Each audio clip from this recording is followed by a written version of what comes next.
I'm being audited. What does that mean? Yes, audits do sound very scary. Essentially, what an audit is, it's the carrier coming in and making sure that their risk was covered adequately.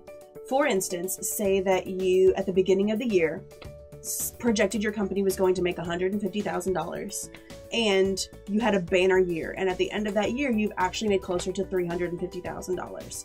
So there is actually a gap in liability there. You've opened yourself up to a higher liability than you originally thought. Well, what the company does is they come in and they say, okay, this is what was projected. Tell us what the actual gross receipts were or the actual payroll. They just want the actual figures at the end of a term now that it's closed out.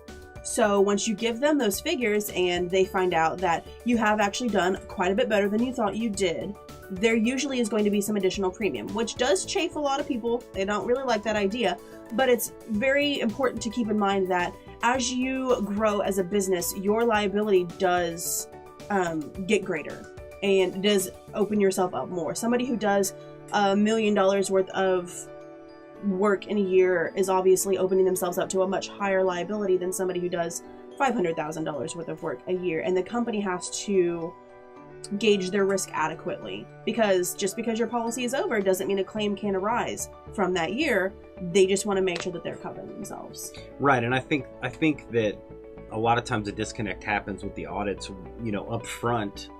Because almost all insurance companies are going to do an audit at some point. Almost everyone, yes.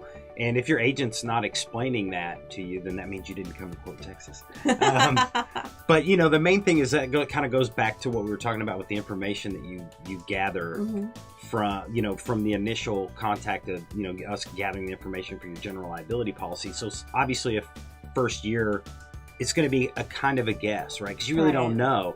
But like we mentioned, that's something you can always curb by calling and updating. I mean, if you see that number is off and that it needs to be adjusted, you can call and update it. And then if you get audited, you're really probably going to be okay because you've updated the number. There's not going to be a real gap there.